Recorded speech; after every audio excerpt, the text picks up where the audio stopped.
Hi, everyone. Hey, thanks for coming. Welcome, everyone. And we have, as you know, a very special guest with us tonight, our dear friend, Brian. Brian Tseng, also known as Solar B.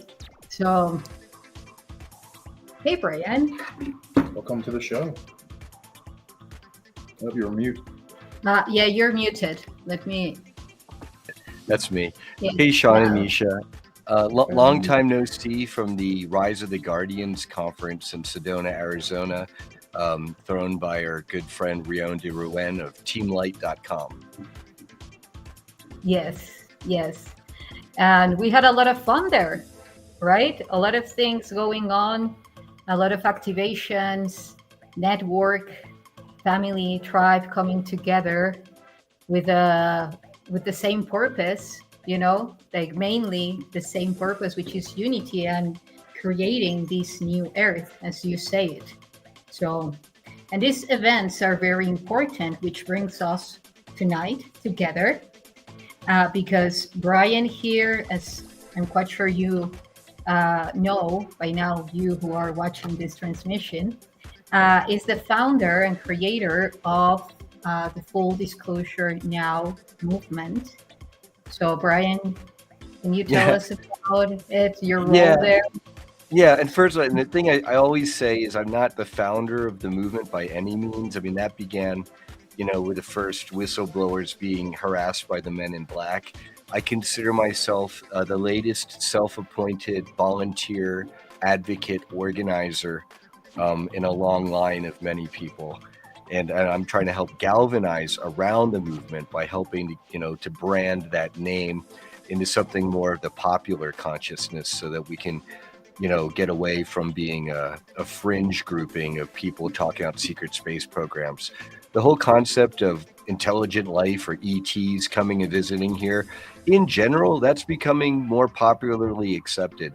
But even so, it's a very small grouping, relatively speaking, who are aware of like the Pleiadians, the Lyrians, the Vegans, the Zeta Reticulan Greys, the negative Alpha Draconian Siakar reptilians, and all the positive reptilians out there too. The various insectoids, particularly the mantid beings and stuff like that. And so we're speaking at a level that the vast majority of the population isn't. And until most people, or more people at least, get clued into all of this, it really prevents the more positive ETs from coming and interacting with us. And the real downside of that is it's not a neutral battleground. The negative reptilians have owned Earth and this territory of space for like ever. And then you've got the negative Anunnaki as well, who've been enslaving us for at least the last 260,000 years or something like that. And so, on and off during that time period. And so, we're at a critical stage right now, but it's all looking very good. As bad and dark and as much chaos as there is out there, where, it's kind of like the way I explain it to people is the dark has been riding the pendulum, like think Miley Cyrus on a wrecking ball. And she's been like swinging woo all this way, just smashing through everything, creating havoc like a wrecking ball that she is. And then she's getting all the way to the end of her swing there. And the other side thought that at the end of the swing, the wrecking ball was going to punch through the wall and yay, they would win. But instead it went bonk and it's bouncing back and now it's swinging back that wrecking ball. So now think of Katy Perry all naked in reverse, or not Katy Perry, Miley Cyrus. I've got Katy Perry on the brain because of the whole Blue Origin thing. Debacle or shenanigan, whatever you want to call it. I did a show with our good friend Jessica Jones, the Cryptid Huntress, earlier. That's why I'm wearing my NASA space camp jumpsuit. Yeah, nice. Thank you. Nice. It's psychic protection, and you keep adding the different symbols to it. Yeah, exactly. On the back, I've got a few. Yes, Nice. Yes. I like that. It's badass. Yes. Yeah. We'll get you new stickers too to add to it. Tell us what intentions you want. We'll work on them. Yeah. Yeah. I've got my B logo around here, and then my heckle fish from the Y-Files, and then also my the lifting.net. They've got their star tetrahedron shape. You know? But back to Miley Cyrus on her wrecking ball. You know, they bonked off the wall. They didn't break through it. Now all of us, we're all the way swung over on that negative territory of they almost won. Yeah, we're swinging back in the right direction, and I can sense it. Many of us can see it, but we're still way over in the middle of the crappy side of things. So that's kind of where we are now. And as time goes by, and especially the more work and successful that we are at what we do, in reaching out to the general population, the faster that ball is going to swing in our favor, and the better it's going to look as it swings towards the light side. Yes, yes, I agree. And by the way, when I said a creator and founder, it's mostly about the conference. Oh yeah, the conference. Oh, yeah, for sure. I'll take that. You are. You I'll take credit for that. That's fine. I'll take credit for that. Yeah, and Ida Farhad as well, Exactly. my one co-producer for sure. Yes, yes. Both of you are doing an amazing work. And because all of this information that you are expressing, yeah, it's known by some groups and it's expanding, as you said. However, if we don't bring it, you know, if we don't materialize it at a bigger scale, then the information just fades away, you know. So it's through these types of movements of conferences that we are bringing more power into the network to actually start planting and expanding all these seeds of consciousness that a lot of people, as you said, are only aware of very specific groups of the galactic community. And many of the others that are unknown have been underground doing a lot of things for the earth, and was part of their mission to keep themselves, you know, like low on the down profile low for a while. somehow. Yeah, not anymore though. Not anymore. Right. So these are all the psychics and energy grid workers and people who do astral projecting and with specific missions in mind for the light. You know, I like to use a historical example of back in the day during the anti-Vietnam War movement in the revolutionary 60s, before it turned into the kind of like, you know, peace and love and airy-fairy dopey hippy-dippy stuff that it got watered down into. Yeah. You know, let's just make love in the streets and like overturn, you know, burn our bras, and you know, and that's changed. That was a cultural thing, but it really sidetracked the revolutionary movement. And you had campuses like Berkeley, University of California, Berkeley, in the San Francisco Bay Area, where the students from all over, didn't matter if they were in the music department, math, science, whatever, the arts, they joined together in the main quad areas and took over the schools, and they began to do teach-ins, which can be highly effective. Instead of saying we're going to go on strike and just, you know, not do anything, they did teach-ins and they did real education about really the real power structure. And it messed things up so badly that later on, when they used University of California regents and all them did University of California, Santa Cruz, I think it was, they made sure that there wasn't like a central quad area, that the economics people would be like way over here in that wing, and there would be, you know, all the music department people would be over there across campus, and all the math and you know, English lit would be, you know, in their own separate wings to prevent that centralization. When you look at our movement right now, we've got people who are like the ET contactees and the psychics and the energy workers, and it's kind of probably the people that you're most familiar with, right? Because you are in that sector, literally doing the work. And then you've got the truth or patriot side, You've got the people who are just into like the occult and looking at the Illuminati and Hollywood and things like that, which links up with a lot of the Truth or Patriot stuff. And then you've got the ET Truth or contactees and the targeted individual military abductees and secret space program veterans. And then you've got all the paranormal people, the Bigfoot contactees and experiencers, like Long Island Bigfoot Mike and Christopher Jacobs and Joanna Michaels, among others. Then you've got all the near-death experience folks, like Dannion Brinkley has had 4, among other people, and we're all kind of in our separate little silos right now. But as more and more of us get together, and then that's going to have a greater overall impact on the general zeitgeist of people picking up on it, like, hey, there's something going on here, like this Sean Bond guy keeps popping up all over the place, and all these Bigfoot people, there's like 50 million Bigfoot contactees now, and they're all saying the same consistent message in detail. Now this is like ufology 2.0. The movement is now in full swing.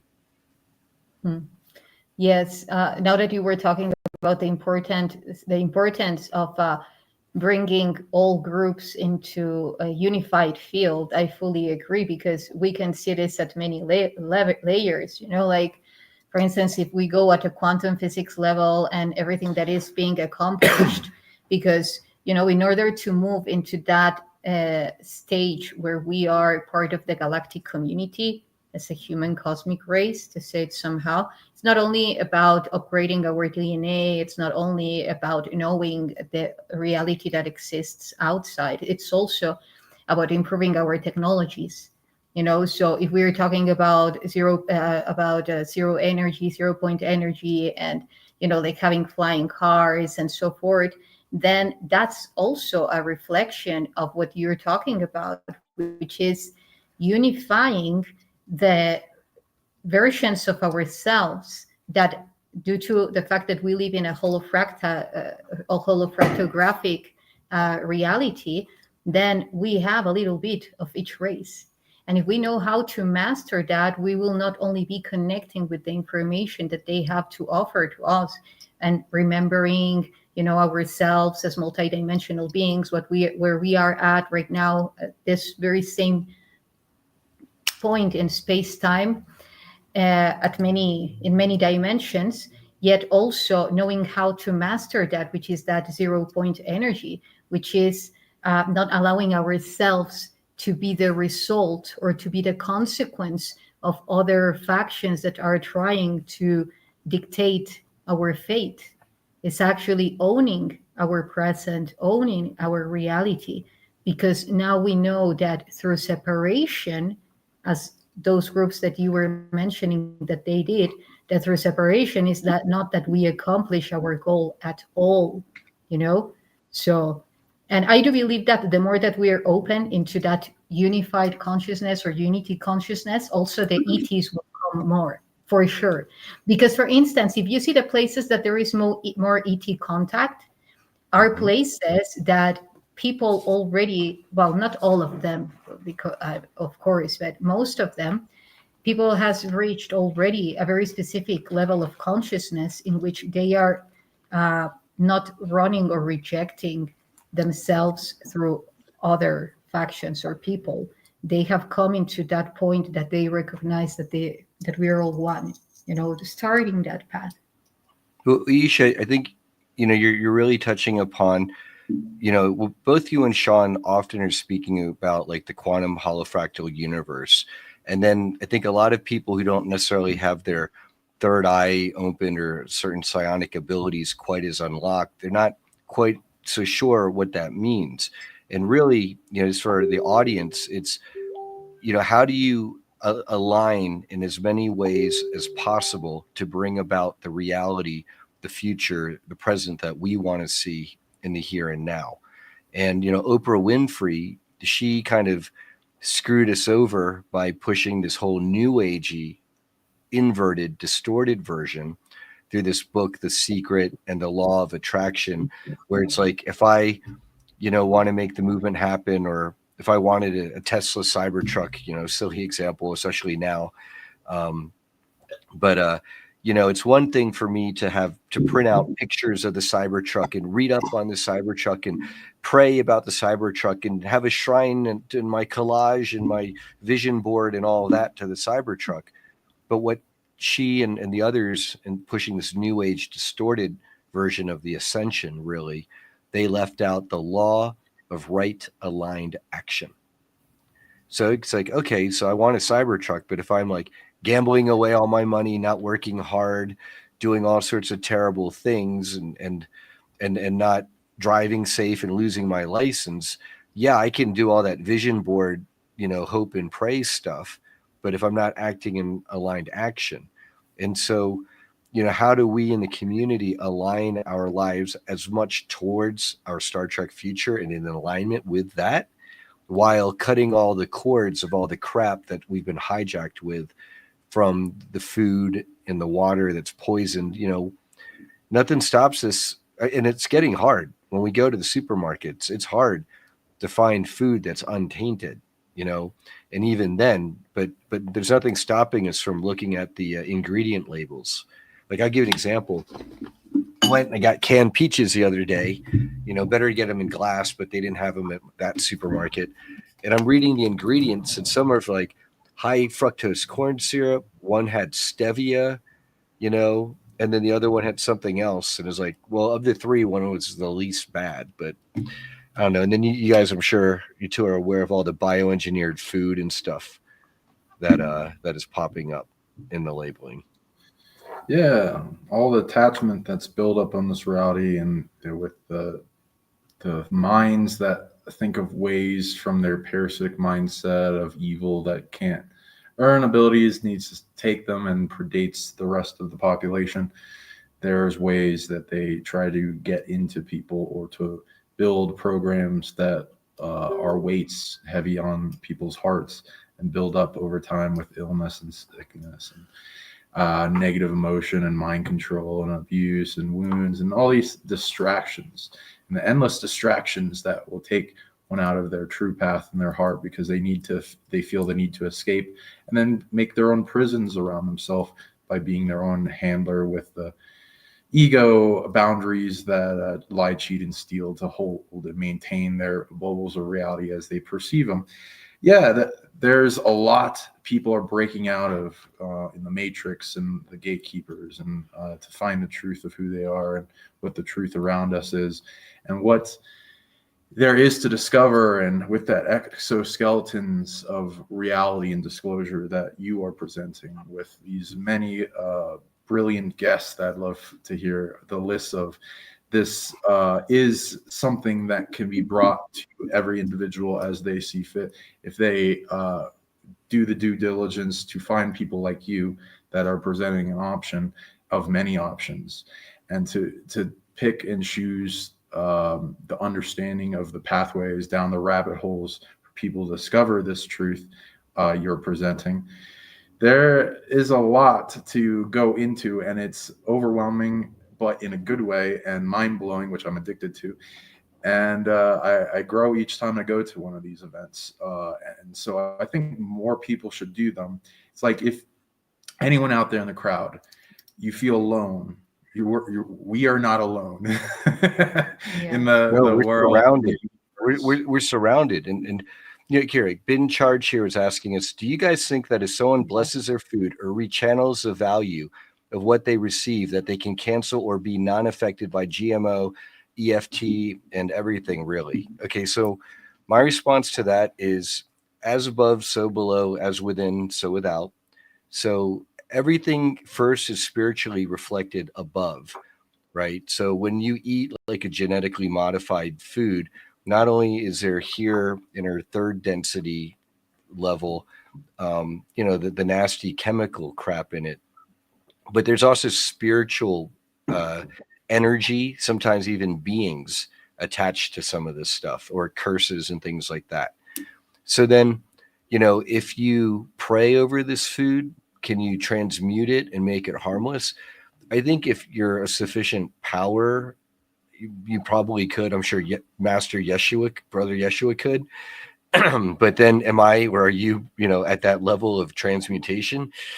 So I'm more on the why tempt the Lord side of things. If you know something's probably bad for you, don't eat it. Always pray over it though. And at the point where you have to eat something bad, but it's your only choice for whatever reason, absolutely pray over it. But that's kind of the approach I take. But this gets us to what Sean is and Isha are pointing out in terms of realizing the world and changing it and moving it and shifting it. It's understanding the spiritual warfare first and foremost that's always at play, and then dealing with it in the here and now and the physical.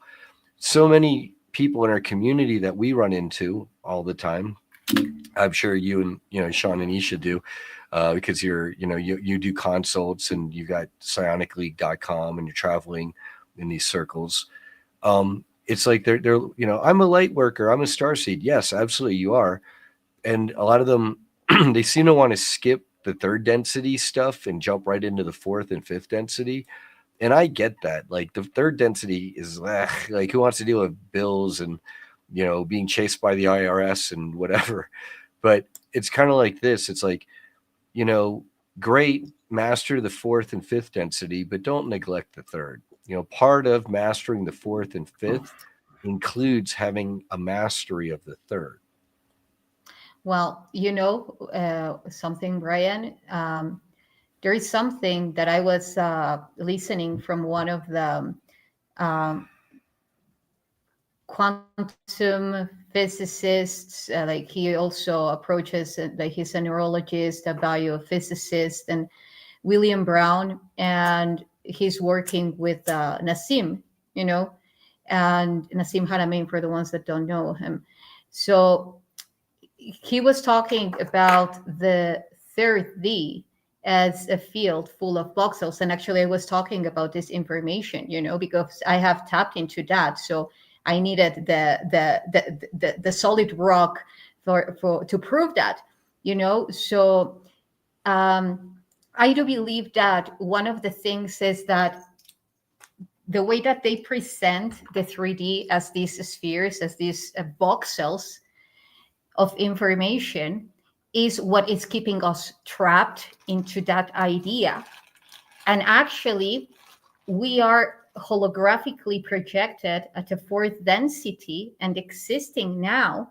So that's when we are aware of that, that's when we actually master time. But I get what you're saying, because it's about people rejecting their earthly, the earthly part of them, what we deal with every life. For instance, now this guy being charged was also asking, what if you just know nothing can harm you?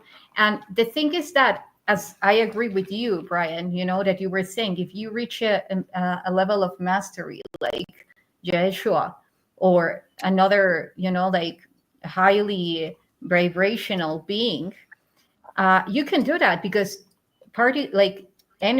all of what we see is just information, or particles of light, and they are merely codified, like they codify into anything that we put into. However, our plasma field needs to be strong enough to project a laser of coherence that will actually activate that information into that. So perhaps you can do that once, you can do that twice, like codifying the meal, blessing it, and it can work. But if you eat every day by codifying, then that could also fall into a denial, and not only for food, for many things, mainly the primary needs, because these groups, as Sean was saying, like when we have our heart strong, however, these groups know how important, and they even, the waves that they use through the technologies are mainly beaming into the amygdala, which is a part in the brain that is the one that creates the adrenaline, that creates cortisol, and all those chemical substances that are keeping you in fear, that are generating anxiety, So they are going directly to the Like gut a brain. cortisol spike, and then people freak out. Ah! Yeah, and they eat poison, and then they need more poison. And so they know how to, because they have the information where it says, like in a manual, how human was created and how the human can react instead of act towards life. Or So act they instead are, of react. yes, they are based on the reaction. They're focusing on the reaction. Yeah, because they try to keep us in a lower base or reactive state, but when we're activating from our base root chakra all the way up to our higher, and we're coming from here, and then when we've got that, as Dan Winters talks about, that heart mind, coherency, and others talk about it too, by sabotaging the neurotransmitters and throwing off our thyroid glands and all that, all the knock-on effects have made society so much easier for the Khazarian mafia, cabal, derp state, loser Farians to manipulate humanity. And so a big part of the movement not only is cleaning out all that garbage, it's then replacing it with all the new earth, Star Trek future things, like what everyone's going to be using electroculture instead of pesticides and GMOs, and we're going to go back to heirloom seeds and macro culture, where we're doing gardens and jungles of food that support each other, and we're going to be doing more of a barter system. And then I think gold and silver and maybe XRP are going to be doing well. Jenny Lee's site, all her contacts and others seem to be kind of along those lines. But remember, this is not financial advice to everybody. I'm not a financial advisor. But New Earth is much more mutually beneficial and sustainable and healthy. And then I'm told that when first contact is made with the Galactic Federation types, it's most likely that a lot of the Sasani and the Yael, these are two of the more gray human hybrid races, are going to be among those that really interact with us down here on Earth. And it's going over the long run to lead to hybridization of humanity, which helps take care of a lot of the inbreeding that we have down here on planet Earth, that we do have apparently. And then it's also, we get to live longer, be more telepathic, and look like sexy elves that much more. So those are all win-wins, right, everybody? I want to hear what you have to say in the comments. Yeah. Hi, everyone. That's one of the grand futures that we're trying to bring in. Your event and others, but not quite to the degree as yours, are pulling in many timelines and anchoring them into existence and opening up for more possibilities and unfoldment in the psionic revolution of mind overcoming matter and to the spirit overcoming mind and beyond, in which we bring in more of the heaven that we see in our hearts to earth and anchor it in as the disclosures of truth and expansion of consciousness can be had. So thank you for doing that. There are some big events with what I read from the last event you had on what people that go to these things can expect. They can find things like connection to other soul family members and complete their codes, get more of their mission done, both unseen and seen, linking up collaboration. It's like you felt like if you felt a lack your entire life, like something's missing. It's like a whole nother arm, like a magic psionic arm of energy comes online and you have more influence in the world. And it feels like you have more love coming into your heart, and a whole aspect of you didn't know existed turns on as you go to events like yours. It's held in a freedom state, Florida, so there's a lot of fun times and ET activity around on the underground bases. Like huge amount of that. The last time, so one of the biggest conferences of ET activity I've seen. A lot of people that go have soul family that's like ancient off-world soul family, ET soul family that visits them every once in a while, and sometimes has ships that follow them around out of phasing clouds. So a lot of those showed up, and they all started doing a commerce network, and they made a big system that. Oh, you're on mute, by the way. So basically, they were doing commerce during our event in the skies above the Serrata Beach Resort there at St. Pete Beach, because as starseeds get together, then the ships that follow them around have more ability to gather in the same area and interact. Yes. And huge realities are shifted. Like even when we were in the beach the first day, just the very first day, and already the timelines were shifting. What happened that day? That's the day the assassination on Trump happened. The intent. That like didn't work, and it's like near miss by a bullet. So it's like, oh my god, that's like the closest timeline shave of events I could possibly think of in the difference. My god. But yeah, huge things that just like shift in the whole of being of it. So all these soul families with their greater families, federations, like also Earth, what the Earth Alliance. It strengthened. Well, and after our conference, shortly after, Florida and that whole southeastern seaboard area got walloped with weather warfare. First, Hurricane Helene as like a Category 5 all the way up that coastline and into Kentucky, Tennessee, right? And then when by the time Milton came around, many of us in the community put out the call for everyone to collectively pray and meditate and call upon Source God and communicate with the Fae, the weather elementals, to help bring it down, or to do astral missions to fry the weather warfare machinery. And according to some of our contacts, it was us, the collective, is the reason why when Hurricane Milton hit the Florida coastline, right where our conference is held, Tampa area there, Hurricane Milton, instead of being a 5 and maintaining and ripping all the way up, went to a 3 and then dissipated. And then what Christopher Jacobs' contacts say is the reason why when it dissipated, this one big hurricane into like a bunch of smaller hurricanes, those were the negative beings who were individually their own hurricane energies had combined into the one big one. And when the one big one was split apart, that's why you saw the littler ones spin off of that. What I was tuning into is that a lot of those hurricanes are the result of a lot of energy, to say it somehow, that is coming from the Bermuda Triangle.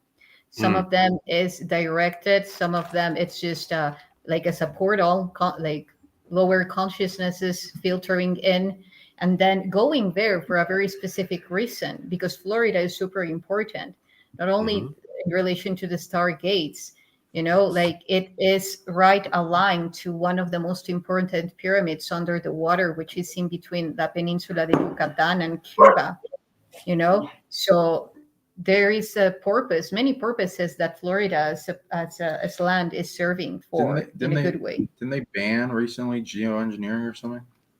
Well, yeah, the state of Florida is and other, I think 18 states total are doing it. And there's rumors that the Trump administration is forming a task force against that. Right there, along with what you're saying, Yssa, the Bermuda Triangle, what Christopher Jacobs and others say is that that's a time fracture portal there, where there's a giant pyramid under the water there from the Atlantean, the Pyramid Wars. And every now and then that fracture opens up above the pyramid, and then that's what sucks in the planes and the ships and all that to make them disappear. Also, Dr. Michael Sala of exopolitics.org, along with JP, say that underneath that area of Florida, around the Sarasota kind of area around where we are too, we're a little bit north of that, there might be inner earth underneath there, the tree of life with a fountain of youth. or a tree of life with a fountain of youth, rather. Yeah, there's a lot linked up there. That's a magical area. And then legend has it, the reason why they call Indian Shores, and that's where our sister event weekend, Day of Being 5.0, is going to be held. It's only about a 25-minute drive from the Serrata Beach Resort, where most of us will be staying the whole time through the conference and during that weekend.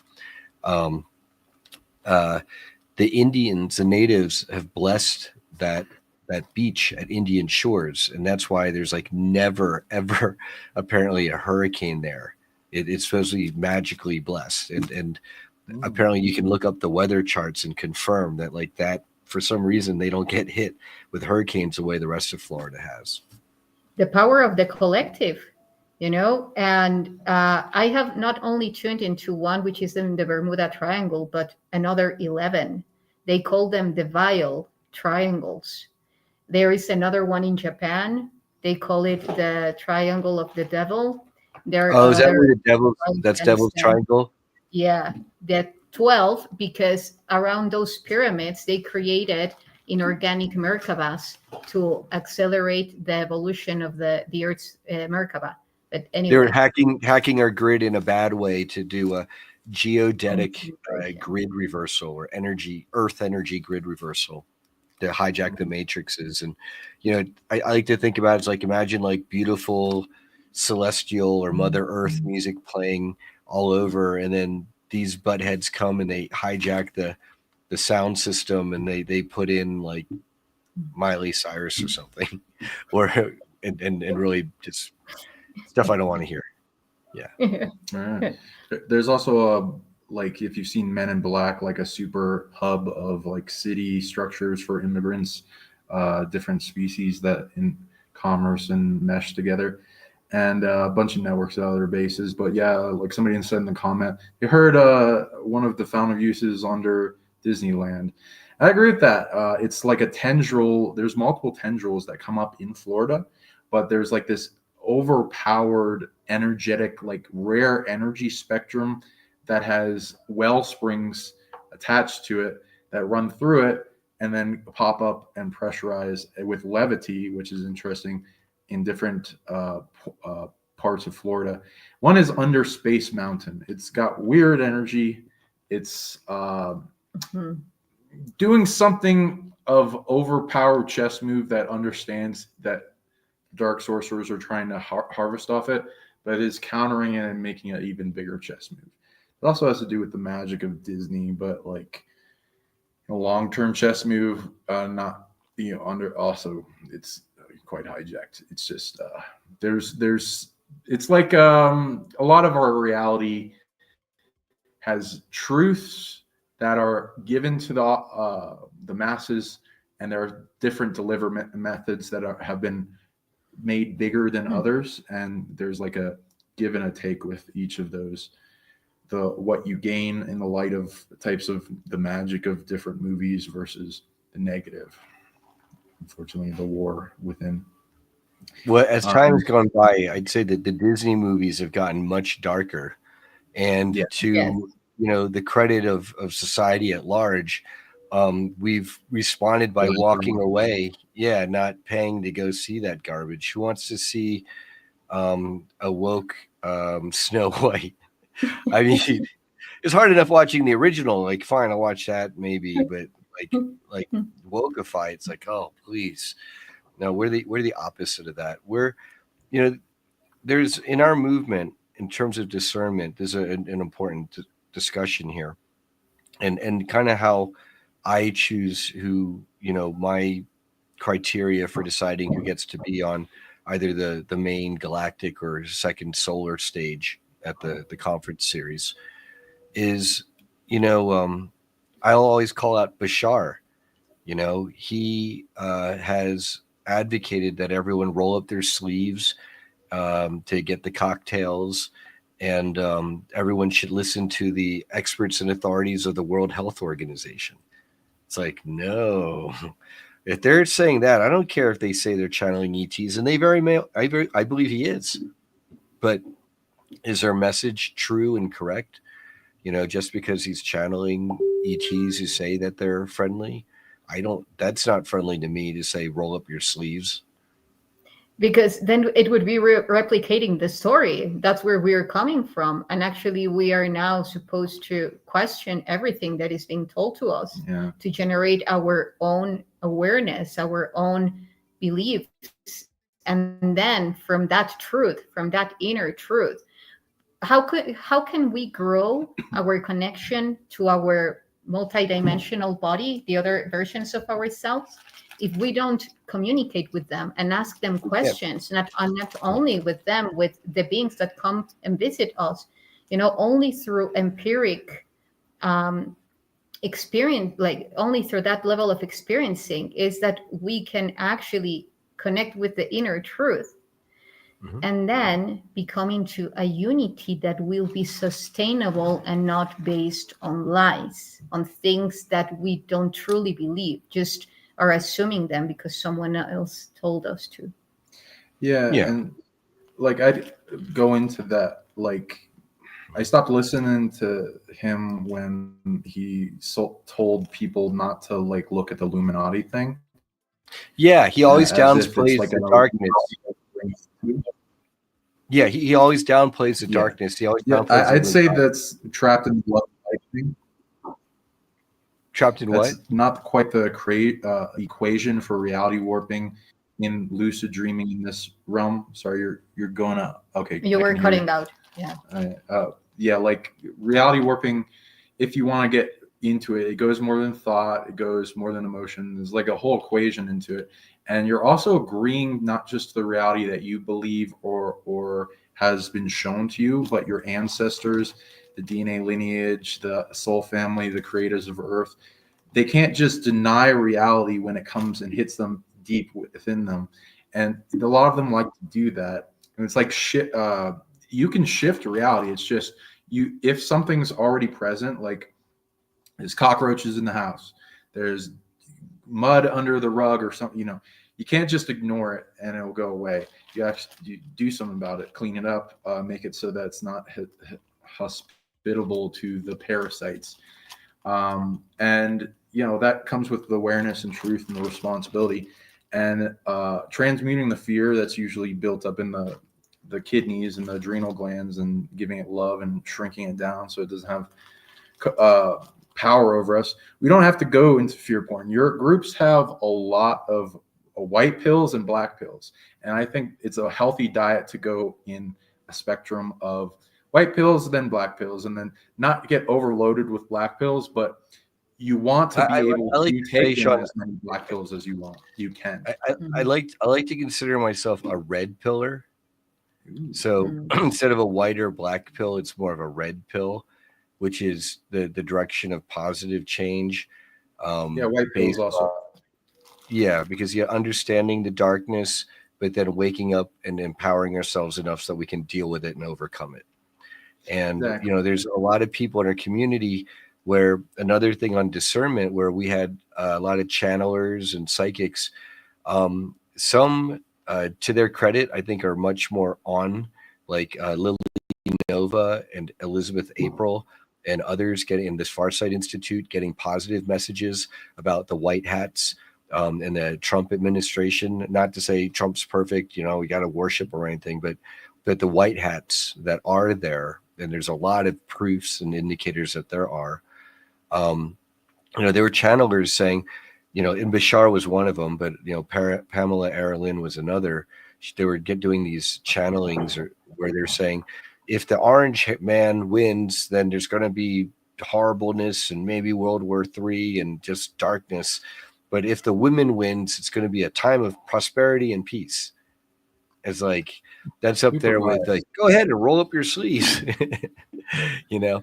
So the people who run that line won't ever make it onto our stages at the conference.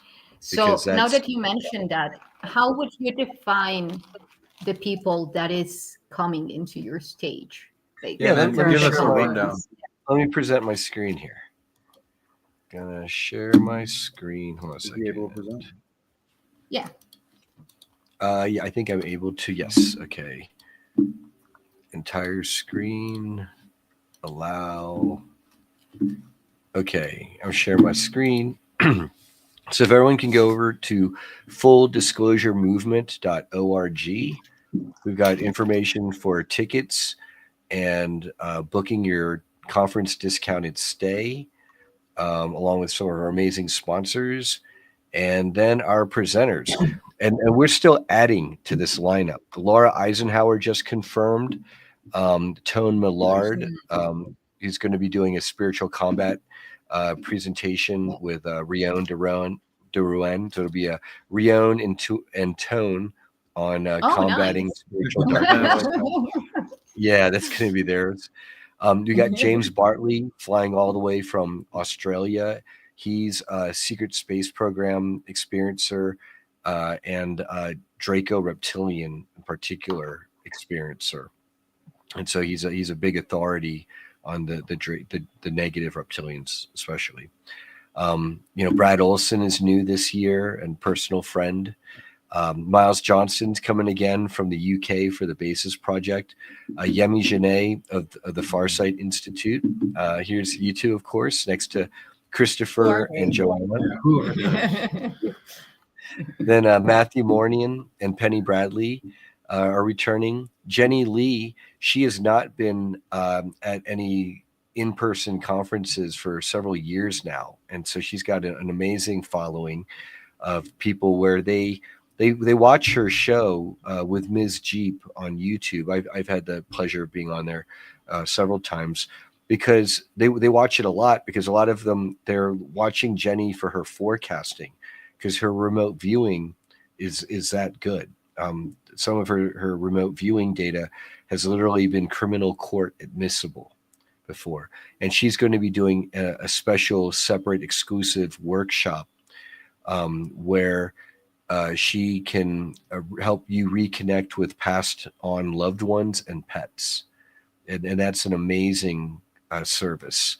My father died from the cocktails 2 Novembers ago, and I've gotten to speak with him since.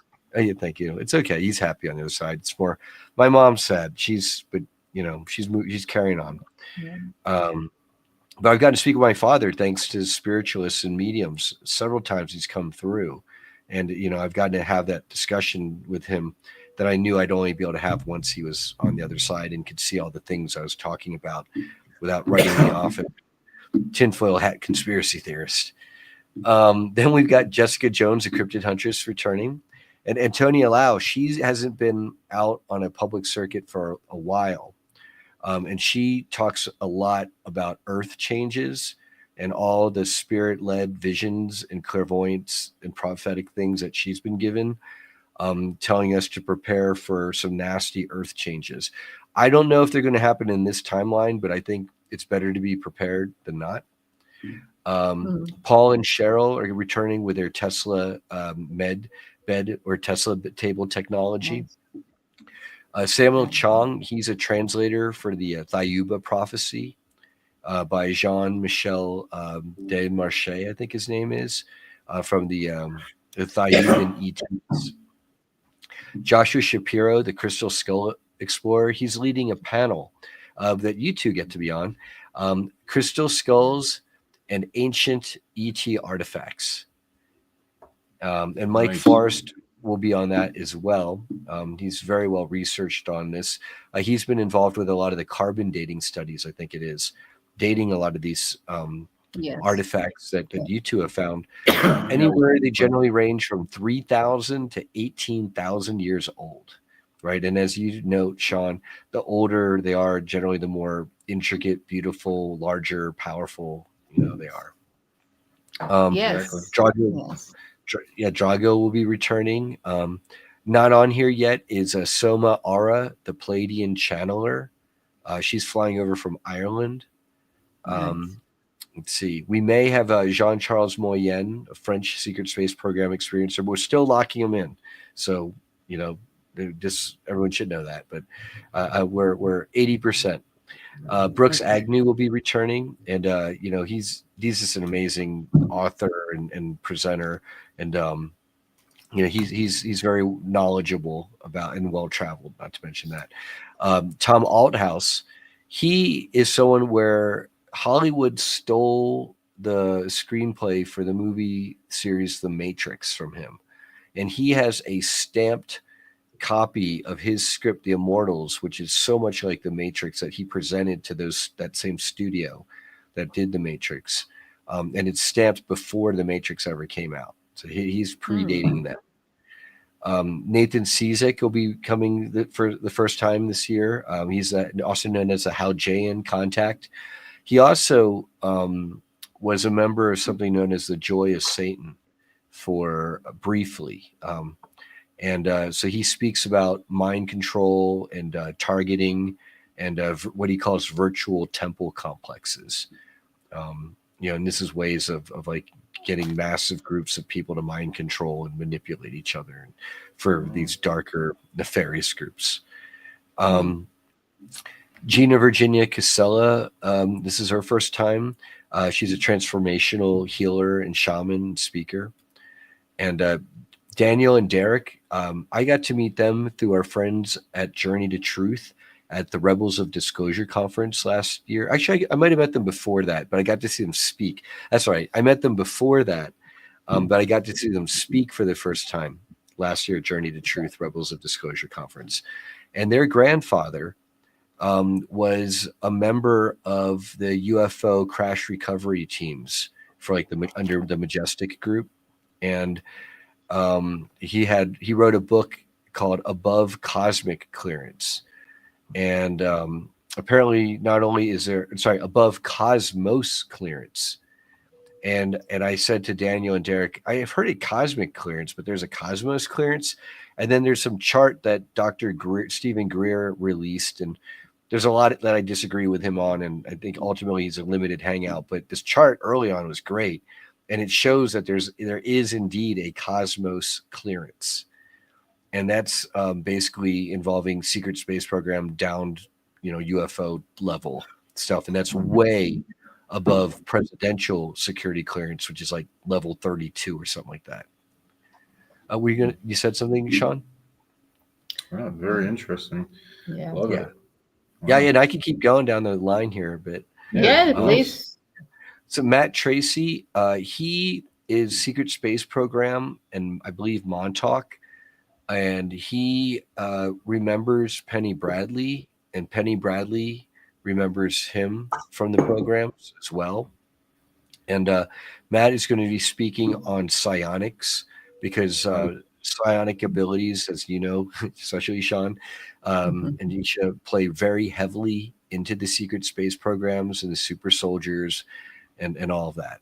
The valuable assets, just like Christy Campbell, she has a lot of recall of multiple people from the Montauk Project and the Mothers of Darkness Castle, including Veronica Bartolini, Angie Dollar Healer Maxwell, and Susan Long, among others.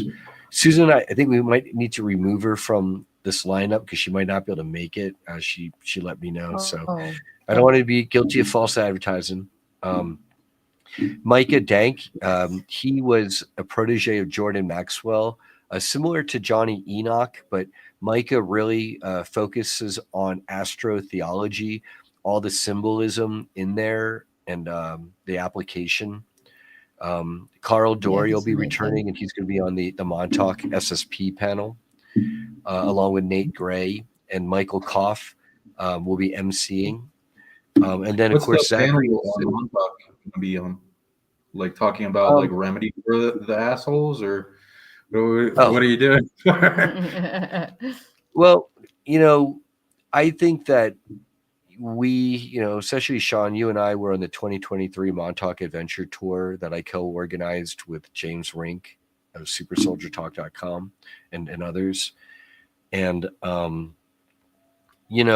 I think for us, we're kind of immersed in it, and the lore and the witnesses and survivors and the testimony. And we kind of have like the bigger picture and the macro picture. I think the vast majority of people out there, they only have like little pieces, and the pieces that they have, tend to be the whitewashed versions, like the Peter Moon Montauk Chronicles series, where he heard Preston Nichols' whitewashed version that really left out a lot of the ritual abuse that he perpetuated upon those children. Or they've got the Hollywood whitewashed version that we see in Stranger Things. And Stranger Things, I always like to point out, they turn it into like the 1980s nostalgic kids having it ET adventures, Steven Spielberg style, with the upside down opening a doorway into some bad place. And yeah, that was part of the Montauk adventure, not Montauk Adventure, the Montauk Project, or Project Phoenix is a military code name. But instead of having adventures in time and space and dealing with the upside down or whatever, the Montauk Project is really about time travel and putting us onto a negative timeline. And by manipulating time and space. And that's what they don't ever say in Stranger Things, but that's what it's really about. And that's everything that the negative side is trying to do with all the mind control and putting us in these perceptual mind cages. And then with that comes all the spells and magic and trickery. Yeah, the elevator of bases going up and down, military from multiple timelines and futures, and ET versions that are maintaining a timeline maintenance, with one of its biggest anchor points being in the Long Island's Montauk, and then it harvesting people from multiple timelines, realities, realms, dimensions, and putting them through projects of mind control, MK Ultra, Monarch programming, alter creation through with amnesia barriers, and then harvesting and targeting many people with abilities all throughout the planet with things that they need to incur or penetrate into multiple spaces, timelines, and anchor into them with a version of them that then makes them super resilient through time, and then carrying out their agenda with their cycles of abuse from multiple ETs controlling the military ops, and so kind of making a big altar box around people's abilities and then harvesting it towards locations or making clones of them, and then fulfilling negative, mostly some neutral, and even less positive, but still there are positive factions that broke off that are gaining ground, that with people like you and other people in this panel and people that gain awareness of it can, if you're in it, you're a trap, and you can regain your power and bust through the cocoon and become the positive version of your metamorphosis past what they're trying to control you to be, beyond their wildest expectations and limitations that may, even though they didn't try to make you stronger, they did. And because putting all those limitations crushing down on us at the point where we're able to throw them off and transcend that, we're definitely stronger for it. We're definitely wiser for it. That's for sure. We've seen this stuff before, and we don't want to repeat it. I think that a lot of the people who kind of did make a lot of those mistakes and did drink the Kool-Aid, I think that a lot of them, they're going to come back, and I don't think it's a terrible thing, and they're going to get to come back to a new Earth, a better Earth. The unrepentant ones, I've heard they get to go to various prison planets and incarnations, like the planet depicted in the science fiction Vin Diesel movie Pitch Black. Apparently that's a prison planet, because in the worst of times, if you're service to self and you're not cooperating with people, it's like a harsh desert planet. It's going to be hard to survive. But in the best of times, but in the worst of times, when they have like an eclipse cycle that lasts for an extended period, all these nasty inner Earth or inner planet creatures come out and will gobble up anything and everyone on the surface. So if you are not cooperating with your fellow beings on the surface when that happens, you just get gobbled. And they probably just get gobbled over and over again until they learn the hard way Because Earth, this is supposed to be as hard a school as this is. In terms of free will, it's a lot easier than a lot of other places. Yeah, because like even the consciousness of the earth, like of course as a wholeness, like you embody, like let's say all the spectrums of light.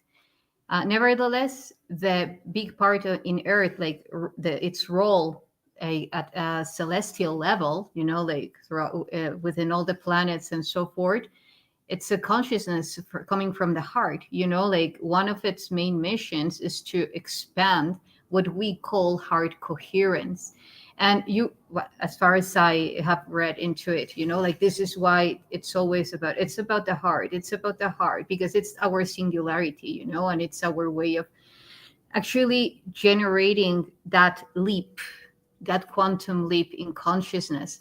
And even like all these psionic abilities and traveling in time, like if you want to know how to measure your brain waves, it's through the heart. Sometimes we're not aware, but depending on the rhythm of how we master the heartbeat, the oscillation, because our heart is oscillating, is spinning as a vortex. If we master it, then it depends on the level of plasma that we are generating and leading to all those capabilities.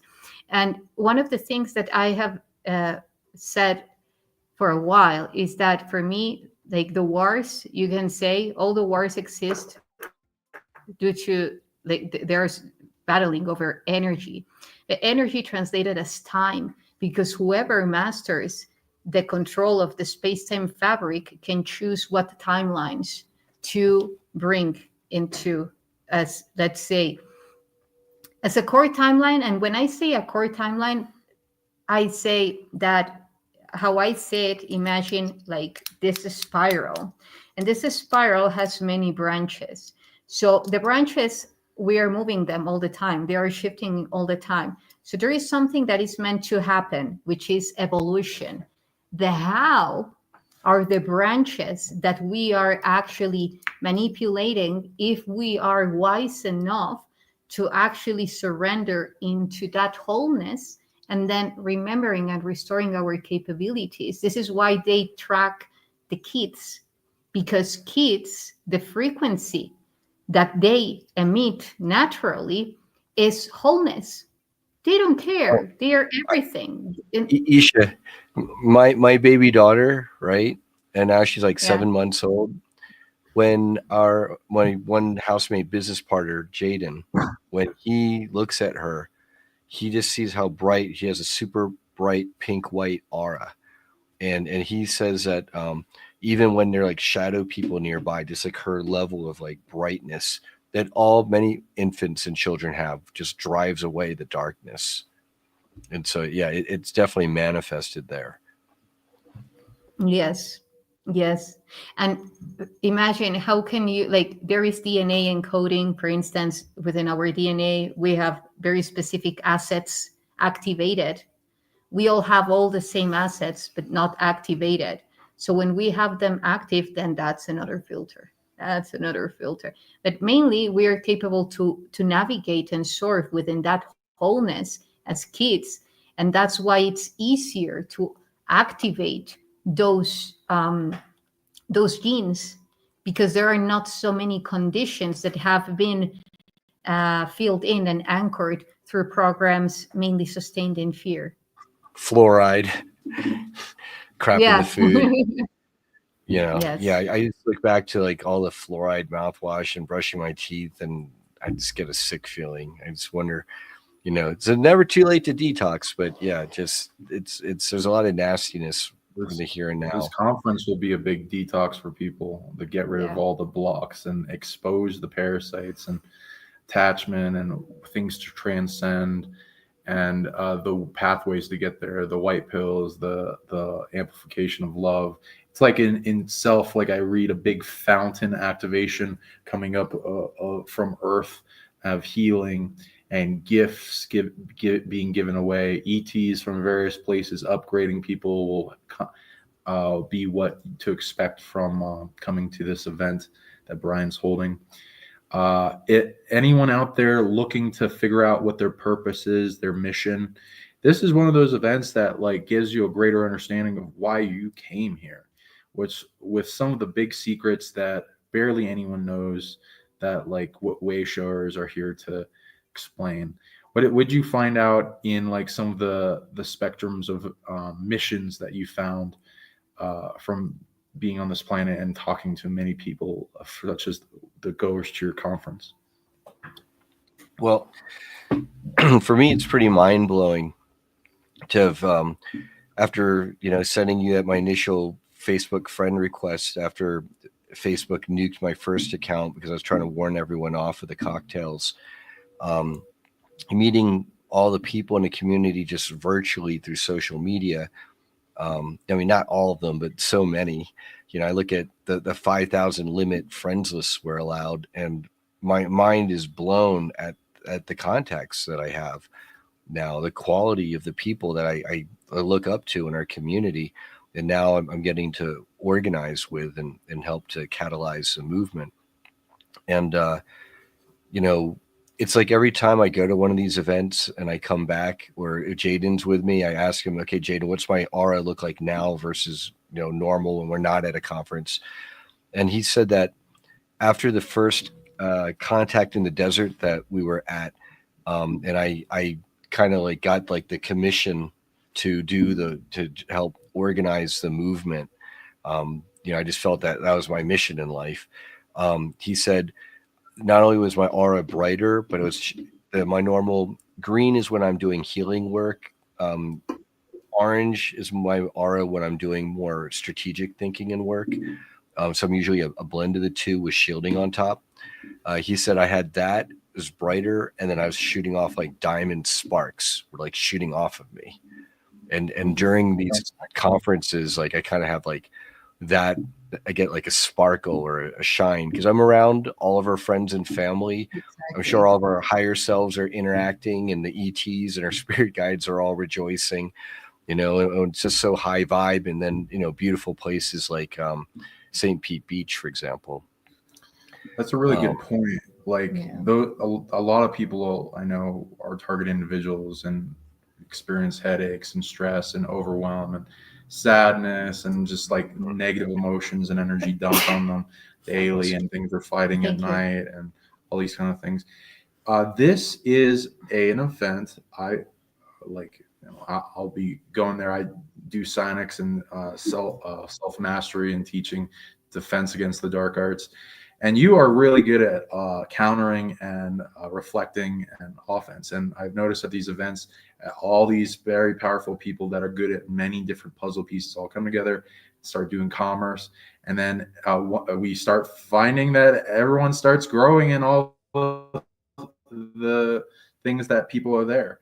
So like it's one of those high speed spiritual higher self trade commerce things that goes on that is really powerful to defending oneself, to making it so that their body is impenetrable, and they start closing all the back doors more and more of how things can get in, and camouflaged and all that. So that's a great thing people can look forward to. I want to speak to that, Sean. I want to speak to that because, it's on the one hand, what you're speaking to in the positive is where two or more are gathered in my name, right? There's a lot of power there. And the more and more of us together around the higher values and principles and the spirit of liberating humanity and earth and full disclosure. That's the one aspect. And then we get the criticism all the time. There's a certain person, I'm not going to name them, but she and her hairdresser, who've never been to my event last year, our event, or, they're not coming to our event this year. They're just criticizing, it's just a bunch of, targeted individuals getting together to cry over the same traumas over and over and over again. And that's like, maybe the UFO conferences that you've been to, but not ours last year. People have been on each other's shows, probably help each other to write books, going with each other on expeditions to excavate ET artifacts in Mexico, linking up all over. And a lot of them are now not only going on each other's shows and supporting each other. Oh, that's one amazing one. That's like it's a holo cube. It's lighter than our other things. And that reminds me of my Solar Bee logo. Here. Oh yeah, that's cool. Yeah. Yeah, we'll bring out the solar bee. It's got the 4 wings on this one. Oh, sick. Yeah. Nice. Yeah. Wow. So, People out there, you this know, is dug up in Mexico. Yes. yeah, so a lot of people get their abilities activated in a good way. You know, because I sometimes if you have your Kundalini thing activated in an uncontrolled way, that can be dangerous. That does happen, but no, we're in a very positive, friendly, happy environment where it's conducive towards healing and empowerment. Like what you're saying, Sean, it's like our abilities help to activate each other. You know, when I see 2 or more remote viewers or clairvoyant viewers try to focus on a distant target together at the same time, where they're like trying to target a location or get information that we need for the movement, they work better together. There tend to be remote viewers who they say they're strong, but they're weak on hearing. And then there are other remote viewers that are better on hearing, but not on seeing. And then when they work together, they help each other to hear and see together. And then that strengthens their abilities from there. There was a very famous quantum physicist, Mexican, that disappeared, Jacobo Greenberg. And he was one of the pioneers of teaching what he calls the synergic theory, which is teaching people, mainly kids, to connect like kilometers away one from another, but he would concentrate them in groups, and then create other kind of spectrums. And all of a sudden, when he came with the theory and formula for that, he disappeared. But anyway, like that, what we are doing by gathering in such a high uplifting event is what we have been talking about, and what is next in the human evolution, like in the collective evolution, to come together more and more often into these spaces, because people, like Sean was opening with something related to feeling alone, and a lot of people come and saying, I cannot talk about this back at home or with my family or with my friends, and here I come and I feel free because I can talk about this with you all guys, and there is a feedback.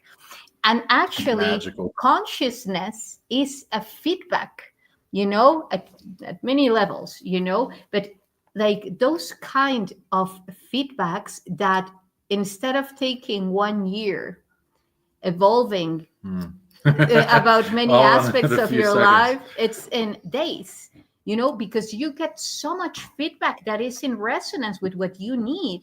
So it's like, come on, this is amazing. Basically, all of our lives, we've been the outcasts and the black sheep of our families. And really, we've been the radiant lions the whole time, but kind of like the ugly duckling, no one ever realized it until now. We're being vindicated in so many ways. And the way I put it is kind of like, we're few and far between.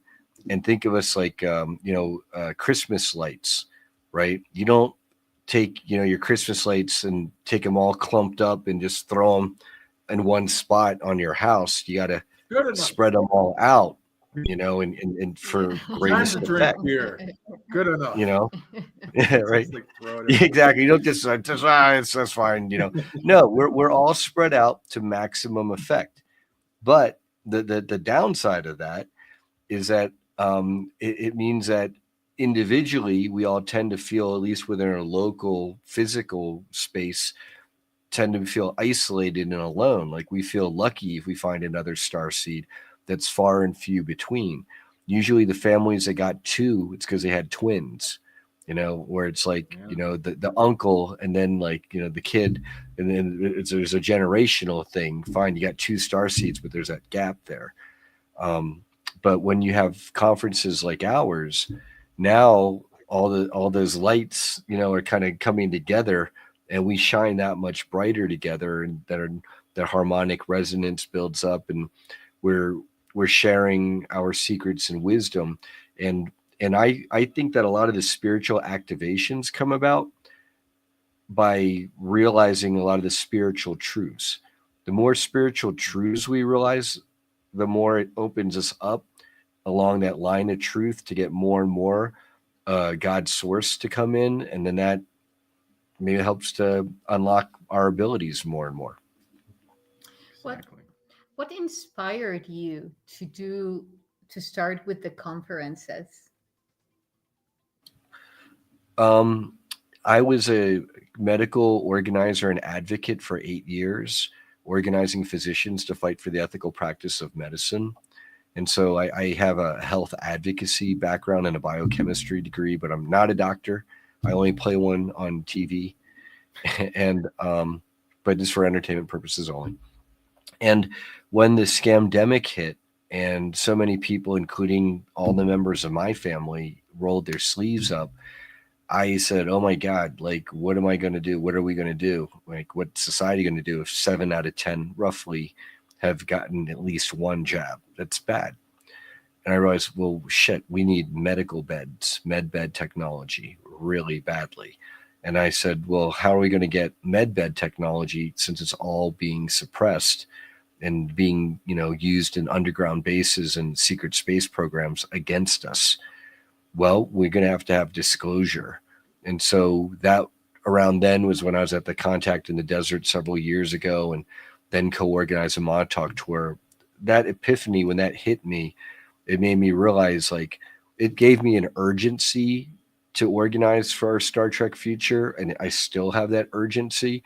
But since then, my understanding of the movement and the richness and wealth of what it means for all of us has expanded so much more. Okay. Nice. Yeah, I'm glad that you're here and doing it. We really appreciate you and shining your light to pass the torch to many that are witnessing, so that they can eventually create more of these tidal waves that are pushing and pulling on the tug of war for the timeline's victory towards disclosure. For those out there too, and somebody in the comments wrote that they're fearful of like having a shield every day. Yeah, but there'll be events at this one that teach abilities how to get overpowered shielding and love activation and turning on your heart and making it so that you the love energy and the source energy can overcome all that's coming at you. And there's For example, lot of protection. Sean, let's use an example of what you're talking about. Rodica in our audience is pointing out rightly that that conferences like ours do get targeted by the dark, because where you have such amazing concentrations of light and power, the darkness is going to want to be there to feed and subvert and distort. But having said that, we gather in so much strength and power that we also subvert those coming to subvert us. Yeah, we're traps for them too. Right. We can psychically and spiritually counter attack or defend or go on the offensive these groups that they send after us. A lot of it is probably just spiritual warfare, where they're getting exposure to our energy and the truth that we're saying. And many of the people who are being sent to attack us, they themselves are under mind control. They themselves may be operating under an altar. And so, anything we can do to break through that programming and free them. And that does happen. That's happening. That is, that's the gain in our side. So the other side, they can send their trolls to harass us, but be careful. We might neutralize or win over the chess pieces they send at us. Exactly. And then it's like the hero and the anti-hero team against worse evils. At your last event, I noticed that similar thing happened with a lot of negative timelines of both Montauk and the Zeta Reticula and versions of the future timelines. A lot of the negativity collapsed, and they made different decisions at different points. And then they wised up. They got to learn from the wisdom that we have to share in the here and now. And then that assist them, and there's all the quantum knock-on effects. Exactly. Yes. Yeah, and here comes the mastery, right? Like, if at some point we had been so suppressed, now, like by physical forms, now gathering in events where there could be another kind of suppression is not an excuse to come into unity and actually be that coherence that we are talking about. Of You can call it 0 point energy, you can call it techniques, tactics, that you were shown to reverse, whatever, but we're in the field.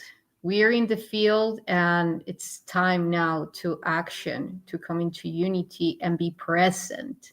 Presence is what is being required, presence and action.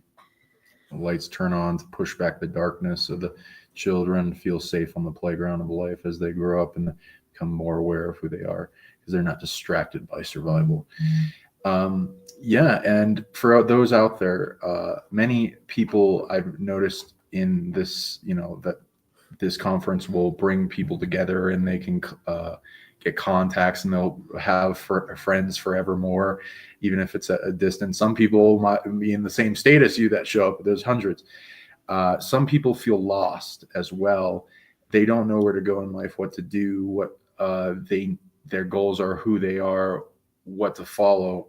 I say passions, love, excitements, and joys, but also events like this show this roadmap and show them truth. And truth is the key in the genes for happiness. The more you know about yourself and the universe around, the less suffering and the weights on you there are. And you get a clarity with the purification of the overwhelm to what the best option to do, and where you chart your path towards the storm or around it, or all the different scenarios and pathways. You're equipped, as long as you're equipped with the truth, you know which is best. Like Robert Kiyosaki, author of Rich Dad Poor Dad, speaking to exactly what you're saying, Sean. My favorite quote of his is, "The closer you are to truth, the wealthier you are. Not just materially wealthy, but healthy, spiritually, happiness. The more truth you know, then the more empowered you are." Some people in our audience are asking, they're asking about JP at the Rise of the Guardians conference. He was wearing his helmet that he tends to wear. The reason why he wears it is because he used to be active duty military, and he's no longer active. But because of his military connections, somehow he got tapped by those in the military who are linked to the secret space programs to assist in leaking or disseminating information to the public. And so since that time, not JP from youth has had his own ET experiences, particularly in Brazil. Since that time, the military has had him come outside his house and photograph triangle craft and rectangle craft in the sky above him. Also, he's been to certain, apparently, space arcs, and a lot of this is reported on Dr. Michael Sala's exopolitics.org. But he wants to protect his identity because he's not quite yet ready to come public. There's a lot of public ramifications to going public. But he himself said at that conference recently that in the near future, in the coming months or years at least, he will be unhelmeting. Wonderful. Yes. Full disclosure. Yeah, and when we went to the conference last time, I was getting tons of visions. And like some awesome dreams, and some ETs showing up in the dreams, and some big mantids coming up in vision. And I had this vision that just kept playing out, and it was pretty HD. It was nice. I tuned into it. It was like this military from the future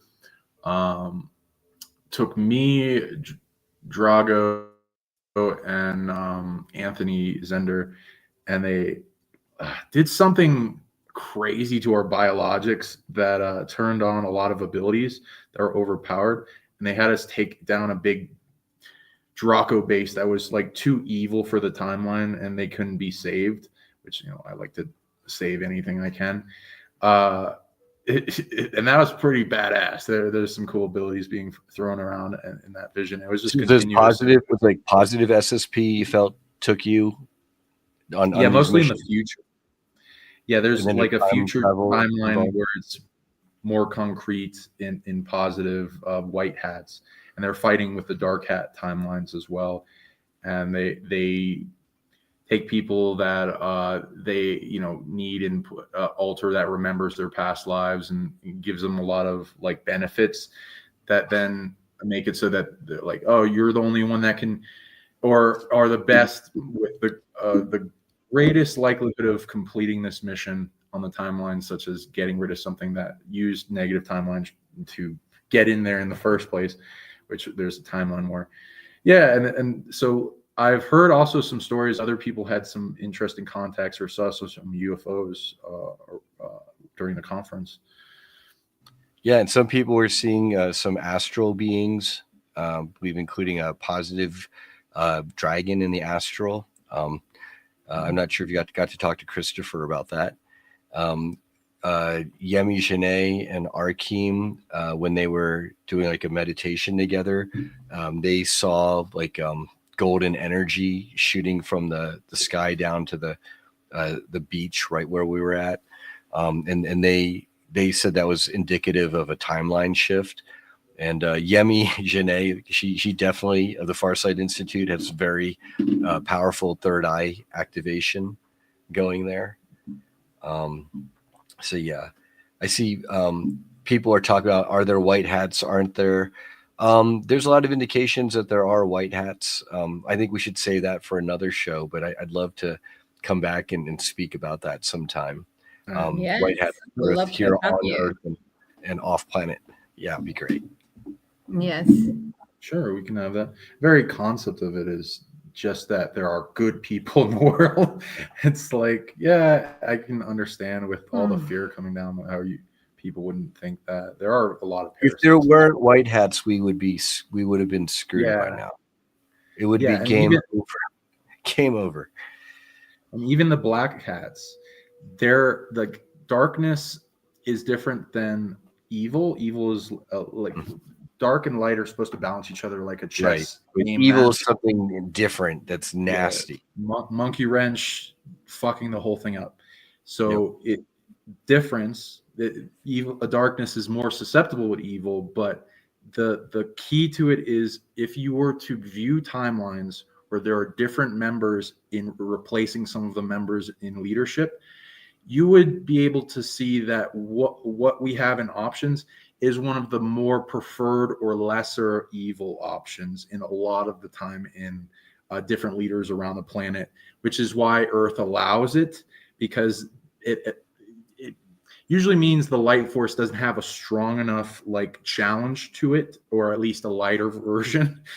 And so it's, you know, like the Draco, or like how you'd see a farmer versus like a bunch of ravenous, uncontrollable, mindless vampires that just kill everything on the planet, instead of, okay, they're letting people survive. And so that allows for a reality and a chance for the flock or the cattle. There has to be a sustainability. It upsets the game if the balance is too far to the dark or the light. Instead of destroying the planet, allowing it as harvest. Yeah. And also you harvest it ruins the game. Yeah, and that it's very important for me to comprehend that everything comes in gradients. You know, whoever says that shifts happen like this, sometimes they do. However, there are very, like, if we go into ranges, there are a few of them. Why? Otherwise, reality would collapse. So you have beams, you know, like of reality that shifts like this. However, the base goes as gradients. So the more that we know how to surf and navigate through those gradients, the more that we are actually creating that, and again, I refer to the vacuum, which is that force that is capable to bring any type of information, any reality, and bring it into wholeness, which is the mastery that you would see in monks, that you would see in the ascended masters, Yeshua, and so forth. That's how they would actually create miracles, that because they knew how to manipulate the energies. And it's somehow like this. When we state from a principle that we are coming to another stage, step by step, then we are overcoming the survival mode in which we were educated, because the survival mode is precisely now, now, now, now, now, and it doesn't recognize it's a state of organic disempowerment. pulse. Yeah, it's constant state of disempowerment that undoes our organic evolution. And for somebody in the comments that don't feed into the narratives, guys, ain't no one helping us. We help ourselves. I agree. The goal is to, you are the one you're waiting for. You need to overcome your reality. This hologram is, it's built around each individual consciousness, but the one being shown to you is a test for you to overcome. So go inward. You don't have to wait for others, but don't be super black-pilled into thinking. Yeah, don't be so like, oh, we're all alone. Like you. Yeah. I used to be like that. I used to be in despair and fear and going. You're smart. You're taking all the black pills. Keep going. Learn all about this universe. Keep going, but balance it with light pills as well, which is that you're not alone. You're not the only one like yourself, and you also have a soul family around the planet. You also have versions of yourself, and there's more to this hologram and game that you can. And just because you're in the prison or the trap doesn't mean you're not a prison or a trap that it fell into as well. And that you can burst through it and bring it to where you're healing it, light in the love that conquers all, your source connection that found itself into something that is ultimately not an infinite cocoon, but that even if it's a lot of layers on people that are heavying them down, you can still break through it. Your light and your love fire never go out truly. They might go down to the size of an atom in your heart. Give them love, focus on them, hold them, breathe into them, make it brighter and brighter. And it starts to spread with love, gratitude, and faith in yourself, in your source. The way out of any prison or matrix is within. And then you make it so that you embrace the part of yourself that's beyond it and then bigger than it. And then you engulf around it, give it size and scale, and you shrink it down, the heaviness, until you transmute it all into a better format that you can envision and dream. Turn the nightmare into the daydream. You got this. And because you're so smart into collecting as many black pills as you did, you get to see all the problems and then be able to be the solution. So thank you for what you're doing. And everyone out there as well. And you're going to meet at this conference more people like you that share your vision and work to empowering your dream and what you came here to do and to the light that you bring into this world.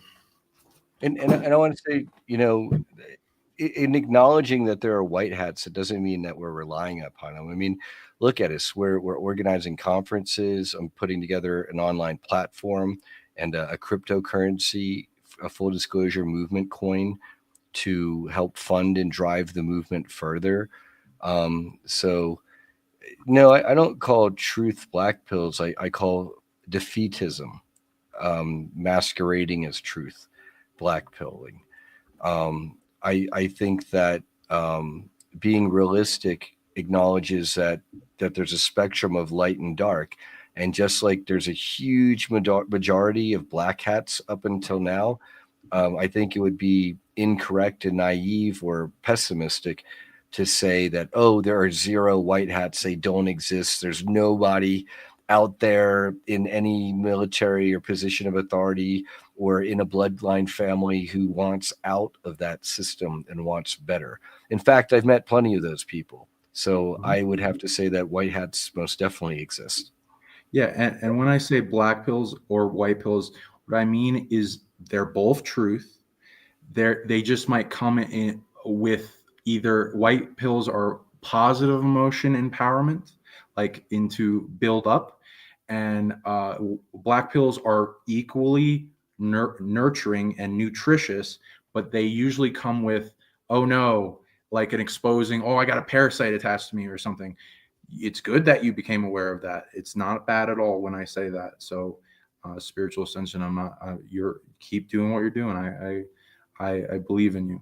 So it's, you need, everyone needs to get a diet of both and not reject them, because they're teachers of the world and they bring us to greater awareness. It's good to balance them, because we can either get locked into love and light, or locked into despair, or like, you know, that what I'm saying, the dark abyss of lack of trust or belief in others. But there's a balanced state that's the best of both worlds. You know, a way that I like to put it, to like beyond pills is there can be multiple colors of suppository pills. One too. Yeah. No, actually, I was going to talk about the scale. You know, like in the Yeah, well, Egyptian the black cosmology, pill's a they suppository. talk about the scale, and they talk about the heart and the feather. You know, and like any scale. And being the justice blind, you know, it's about, if you don't have any of the two poles, then the scale, you know, doesn't work. It even collapses from its purpose. You know, so you need both aspects in order to generate that justice. You know, justice meaning as the capability of reigning over the reality by you being the axis, you know. So the eyes blinded, folded,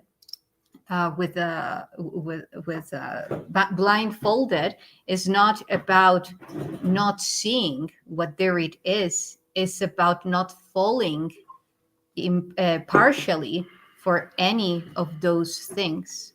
Right. Know? We have other senses than just our vision, than seeing Yes. what is on the surface. Sorry. And that's Yes. where, you know, what have the white hats done for us lately? You know, people ask, well, from what I can tell, a lot of these celebrities and politicians have been body swapped and body doubled out. And there was a long time where you had these celebrities like Tom Hanks and Ellen DeGeneres doing these TikToks where they're literally showing, like, holding help signs. They won't let me leave this house. Okay, so all of that, the mass resignations of CEOs, the borders of the U.S. right now being basically reinforced, which at this time I think is a good thing. I don't think mass weaponized migration is a good thing. The town of Springfield, Ohio, with 20,000 immigrants, when they could barely accommodate 2,000, much less 20,000, that they're going bankrupt, township after township in counties. And then even the sanctuary cities had to like revoke a lot of that status. So, you know, I'm seeing a lot of the contradictions coming out. They're not all being 100% resolved on the spot, but it is happening. If you can't tell the difference between this current administration with Doge rooting out corruption in Social Security, Department of Energy, Department of Justice, the FBI, CIA, USAID, and you think that the other administration was going to do the same exact thing, I would disagree with you very strongly. And from a full disclosure movement standpoint, all the super soldiers that I've spoken with who have recall of the Hillary 2016 timelines where Hillary won, they all say those timelines were bad. They were dark. Their transhumanism timelines, a lot of them led to World War III and nuclear war. And the Team Blue, that would have been a continuation of that. And, you know, I'm a pragmatist. We either had the orange guy or we had Kamala. We got the orange guy. Now we make the best of it. I think we just have in the comments misunderstanding on our definition of white hats. We personally, I'm just seeing it as positive chess players in the game that have gone up to different points in power that are in the seen and unseen chess moves. But, you know, I don't know, their definition might be different. That's okay. We're some all of those here white hats may be star seeds. Some of those, a lot of those white hats are star seeds themselves. Exactly. Yeah, and like it's very interesting how we choose different scenarios as tests to come into unity. For instance, you have a transmission talking about this precisely, and of course you will have all kind of perceptions, and that's part of the unity. However, within all those perspectives, we share something in common, which is us moving forward, or well, if you take the true perspective of time, it would be the other way around, like the time coming backwards to the front. But anyway, so it's focusing on the main communion that we have and not losing that from our perspective, which is evolving. And for instance, all these topics and all these discussions are, like taking us to the next level, where we are capable to actually move into higher truths if we are open to, because it all depends on each one, whatever you believe, that it makes you evolve. And that is the truth that is undeniable, because only you know. Yeah, and that goes back to the poison discussion we're talking about. Each of these schools of everything is essentially can be a teacher. There are Christians in the South that drink strychnine because they believe if you have so much faith in their ceremonies, it does nothing, and it doesn't. But the faith But is some of them, but then some of them get bit by the snake. They're charming, and then they die. So you yeah. There's if you get like really bit by something really deadly or stung by a jellyfish that's deadly or whatever, there is a meditation you can do that like transcends that death, and those are challenges. Each of those poisons, like poisonous plants, has a mystery school. Like was it bulbs pee. Not, yeah, what? If you get bitten by a by a jellyfish, you can pee on yourself. Oh yeah, that was good. Yeah, jellyfish. Yeah. Yeah, and so there's like these old herbs that are poisonous that if you take a little bit of and gain an immunity to, it has a evolutionary changing thing in it that turns on a superpower. There are secrets like that in the world, but so everything can be a teacher that you can master and overcome and become immune to. Though it's good also to walk the path of detachment and purification from what's unnecessary, because you can have a teacher for a while and you've learned most of their lessons and don't need it anymore. Everyone can choose, so they can choose what they want to do in their pathway and what they want to discover. So that's good to have that free will. And these events are very strong in unity and allowing people to be themselves and who they are and what they believe, and let that be brought to the table, and then everyone can grow from it, which is beautiful to me. Yeah. It's life is a school, but this event has. It's a PhD. It actually will. It's a PhD. Yeah. Besides physically on the ground. Oh, and this does go to physical, but like ETs will be visiting people that go to this event. There's, if you've ever heard of the secret schools that people are taken into and they are taught different abilities and stuff by different ET races, this is a place where you can get enrolled, as well as there's this cool concept that barely anyone knows that I've been visited by multiple times, these extra dimensional witches and wizards of multiple species. This is a galactic magic school that including is Merlin, recruiting. Right? Yeah, they'll be there. And a bunch of other beings remote viewing and anchoring through people and avatars that are going to be showing up interestingly. There's schools that will introduce people. There's also a multidimensional Comic-Con that's happening right above it, so people can interact with that kind of meshing of all these different species. Yes. One of the things that I remember the most about last year's conference, I mean, many things, and all of them very grateful for them. And it's not because you're here. I always have a very in a very high esteem, the conference in you, and Sean knows it. The level of acceptance in which we all intertwined into a reality, regardless where it was coming, where each one of us was coming from, there was such a field of acceptance. And acceptance is receptivity.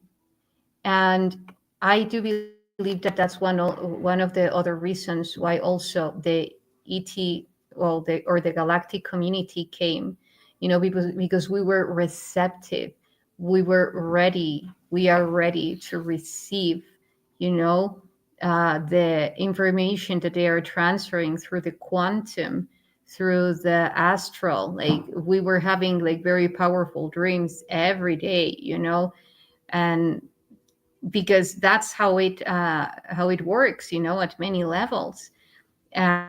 And even after, you were talking about the post conference effect, that we all go through, which are huge upgrades, like aura wise, and all this information coming through.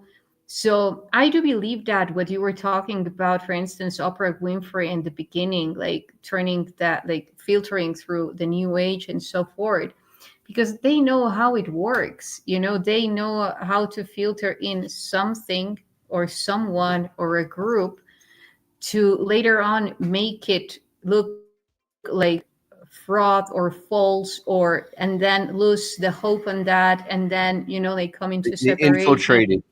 Yeah, they infiltrated and corrupted from the inside and co-opted. Yes. Yes, because they know how reality works. So then say, okay, this is imminent. Like, these guys, the collective is awakening anyway. So what can we do? So they infiltrate, from the very same water that we are taking to refresh us, to refresh ourselves, to purify ourselves. And then they hide the hands, and then people is blaming on the water. It's not the water. Water is just information. It's what is encrypted in that information. And then here comes the alchemy. Nice. Right. We can definitely alchemize it. Maybe before we close off, because I know we're hitting the 2 hour mark soon. Yes. People are asking, what do I, what do we think about Elon and Trump? First of all, I want to say that there are body doubles out there all the time, and swaps. My favorite example, other than Biden, who obviously got swapped out, he went from having an anchor tattoo and being hairy and actually looking like Joe Biden, and having his original signature and being right-handed, I think it was, to having no tattoo, no hair, looking like the kid from The Deliverance with a banjo, all grown up. And, just that's clearly a different person. Putin got swapped out around 2009 or 10 or 11. So my take is that know that there are always can be body doubles. Some of these people can be swapped out. I think Trump and Elon themselves are bloodline, but in general, they're more towards the positive factions. And, if they stray too far the wrong way, I think either of them could get replaced. In my understanding, and there's many people in the community, is that the white hats were the ones who approached Trump in 2014 to run in 2016 because they needed him to sign a bunch of executive orders to empower them to clean up the human trafficking. And one of the very first executive orders that Trump signed, and you can look it up out there, was an executive order authorizing the government to seize all property and resources of anyone guilty of human trafficking and crimes against humanity. And since then, a lot of property apparently has been seized. A lot of Hollywood has disappeared. A lot of Washington, D.C. has disappeared. So there's many proofs. If use your own spiritual discernment, get your own readings, do your own remote viewing, do your own channeling or whatever, protected, of course, and get your answers and look at your fellow remote viewers. And we can agree to disagree at the end of the day, but whatever you say, Trump's bad, Trump's great, Elon's good, Elon's bad, that's not going to stop Sean, Isha, myself from organizing the conferences, writing the books, doing the consults, doing the healing work, doing the networking, getting resources out there, and on and on and on and on. Many more things I won't even mention here. Yeah, and what did I think? What is his name? The border czar Tom Homan said he found over 300,000 trafficked kids. He said it multiple times, and anyway, so yeah, there's there's positive timeline stuff going on for people to discover. That goes with the white pills that like make us understand that we're not just alone. We're with collectives that came here. Even if like I've ran into many people that have a good heart, and even if they're like maybe gatekeeping on certain issues and not like everything, that's on if you understand them at their fullest and what they're dealing with, it's understandable. It's a chess game. It's what they need to do to operate. But they're bringing Like Sean, let's give an example. Let's give an example. Them to go past that. Let's give an example for our audience here. There are people in our community have been coming out as excellent whistleblowers and truth tellers, and then at a certain point, some of them have been approached and have been threatened, and the horrible deaths of themselves and members of their family. And at the point that they agree to sell out, not say certain things or take money, yeah, you know, that's a hard decision, and that's someone who did it under extreme duress. Does that make that person evil? I mean, I'm not going to judge them like that. You know, at a certain point, even though the person shut up for the sake of the safety of their family and themselves at a certain point, does that mean 5 or 10 years later when conditions change and they come out, do you just kick them to the side and say, no, you're always limited, hang out, I'll never, ever, ever, ever trust you, go away? Well, I mean, I personally don't think that's going to help advance the movement. I think if people come out in earnest, you know, and admit they were under severe threat and duress, and now they want to do the right thing, generally you want to give those people a chance. Yeah, of course. Unity is the way we win this game. Whatever is involved in it, the school, the prison, where the predators within it, and then the harvesting system and the enslavement. How we get out of it is through unifying, like Bug's life. Well, actually, but I got to say, Sean, there's a lot of this talk of unity in the community, and my message is that yes, we have to have unity, but we have to have unity upon shared, common, higher principles and goals. The idea that you know you're a human and I'm a human, and you know these people they're minor attracted people and they're human, and out of unity we need to unify. No, I ain't unifying with them. We're going to unify with anyone who wants to join us up here, not just we're just going to unify down here in the mud. That ain't happening. Yeah, parasites are different. Yeah, it's coherence, and you know about like it's like love and the words and the concepts for both of them. You know, like love and unity. You imagine love, and then you imagine like rose petals all over the place and honey and all the time. You know, that's not love. You know, that's an idea of love that they have sold to us. It's the same about unity. Unity doesn't mean being like this all the time. For me, unity is every piece and every element occupying the space that, due to resonance, corresponds to it. Then you create harmony within all the gradients of the spectrum. There has to be agreements, debate. For dealing with parasites, it's like a different equation that's a little harder. They might want, like, you know, like a parasitic 40-year-old stepchild that lives in their mother's basement. It's a little, you can't just enable them in like that kind of concept of unity. They'll keep parasiting off you.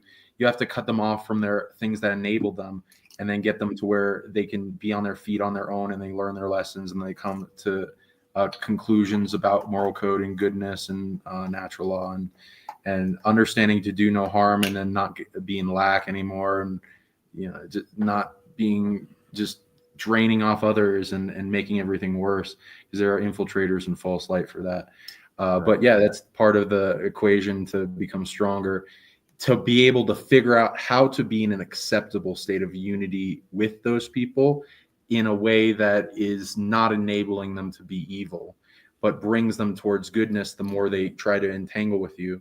But everyone has a challenge and things they're dealing with in the war internally and externally. So I understand why people get into drama and feel the need to perpetuate that. It's just it sometimes just slushes off and then eventually dissipates after certain internal work is done as well, and then that reflects to the parasites that try to attach to us spiritually or physically. Yeah, we throw off the parasites. Yeah, Brian, I know that it might be, like a little bit hard or not. Let's say in 3 words or in 5 words or in a phrase, like just synthesizing it. How do you think that the conference, or what do you are offering from your wholeness? What are you putting into putting in the table through your conference? I'd say our conferences and our gatherings and the platform we're going to launch bring together some of the most cogent, coherent whistleblowers and testifiers. And in presenting such a strong, cohesive amount of testimony, that where a lot of the people who are on our stages, they remember each other from the programs and the different places, the good, the bad, and a lot of the ugly. And in presenting such a strong grouping, anybody who looks at that, either by attending or the live stream recording or getting consults with any of the people on our stages, our presenters, and vendors, that builds up the movement. It makes us that much stronger. There's the in-person work that we all do of a lot of us have been on each other's shows and networking and organizing and supporting each other since last July. And so we're only going to strengthen upon that this July. And by providing a framework and an organized effort where people can meet each other, share resources and abilities, and cooperate, that's creating a real platform that we didn't have before. I see the gains from last year, and I'm really excited to see this coming July and the gains we have to make further in the years to come.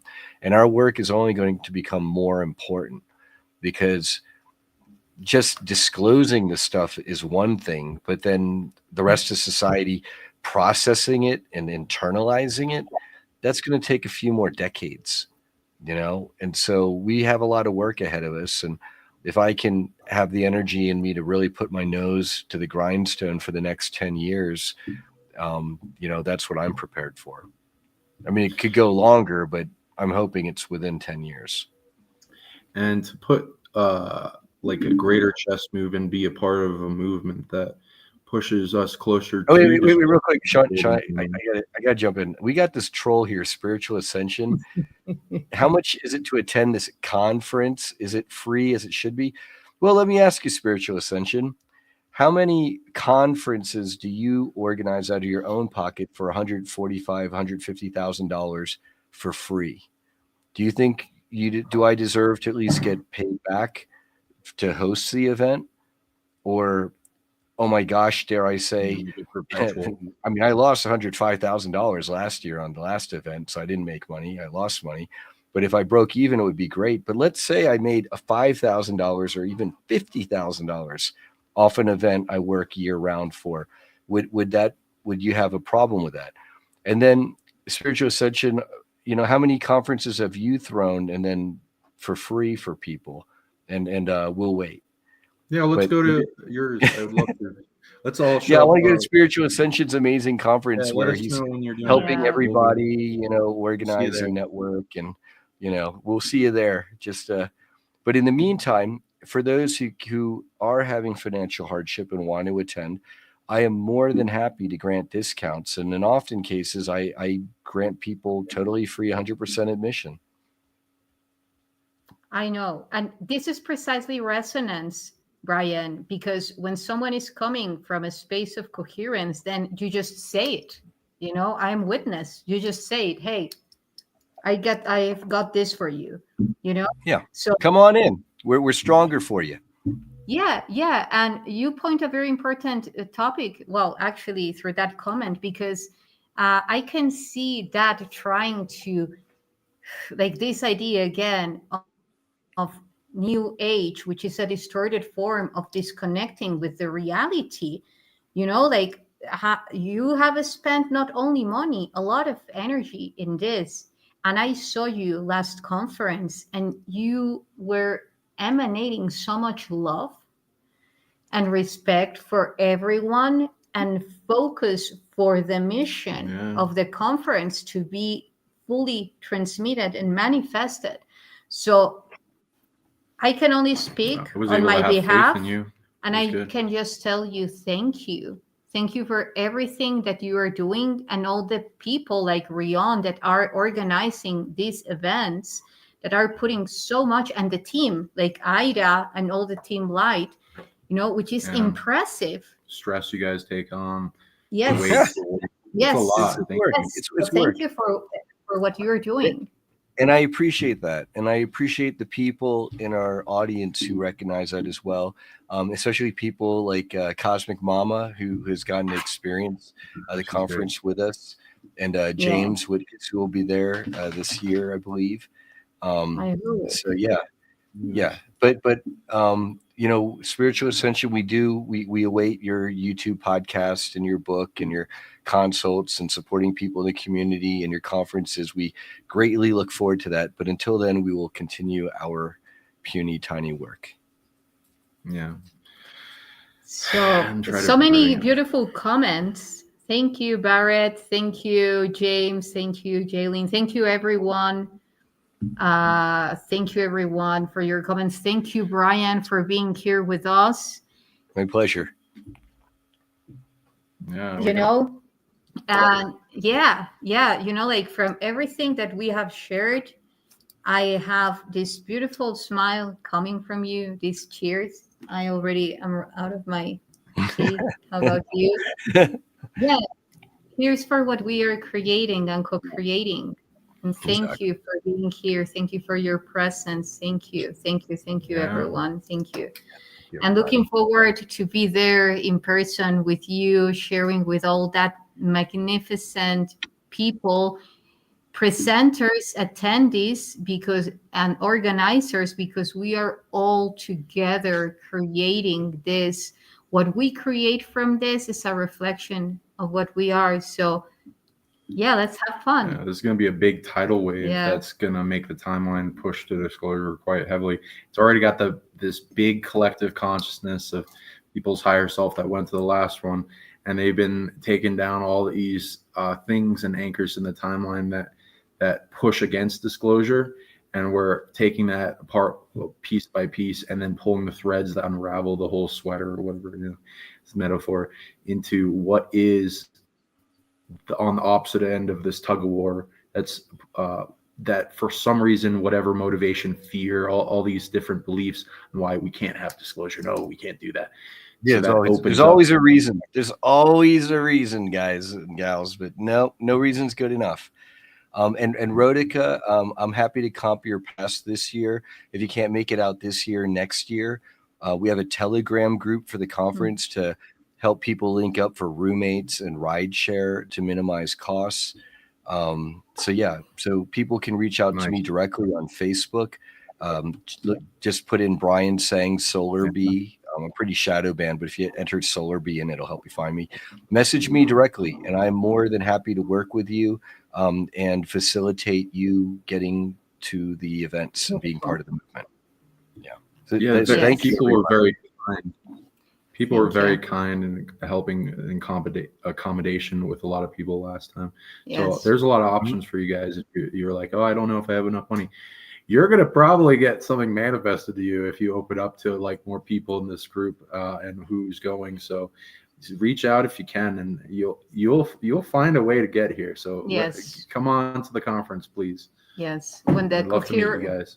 Yeah. And when the coherence is, you know, like everything comes in alignment, thinking, feeling, and action. So, and it's our cycle. As the nature has its seasons, it's our season. It's our It's time. our season, and it will last a lot. Yeah. As it's so proportional. And So you guys out there, imagine like your life compared to what it is now after the conference. Imagine like you just went through a bunch of experience. You met overpowered people. You learned some crazy wisdom that solved a bunch of your problems. You made it so that things start synchronistically flowing and the universe more united with you. All these psionic abilities come online. Start remembering. You get visions of this cat lady from Lyra coming to your That happened to Yemi Janae. all That actually happened, people. That's not yeah. Because she is a Lyran telepathic cat. Yeah. people ringing up your extra dimensional phone to your friends list, all these people, and then you just build off of that, and it makes your life so much better, and you're not alone anymore. And there you find somebody nearby you. You might find the love of your life. Like imagine the possibilities that open up in that change in your timeline that this event is going to do. yeah, you And just to need answer be your there question- and be open to. Cosmic Mama was asking if we're doing a costume contest again. Yes, we are. Aurora Diamond Yes. Heart. Yeah, she won the contest last July, and so she got free admission this year. And we will once again have a costume contest on the final special event dinner of this year, and whoever wins will win a free pass for 2026. You had some nice Nice. prizes last time, and for some reason the field was really in our favor and luck. We won like 3 prizes last time. Yeah, and you know who won Sean's session? Who? Can you imagine? Matt Mornian. You? Oh God! I hope you. It was me. It's like,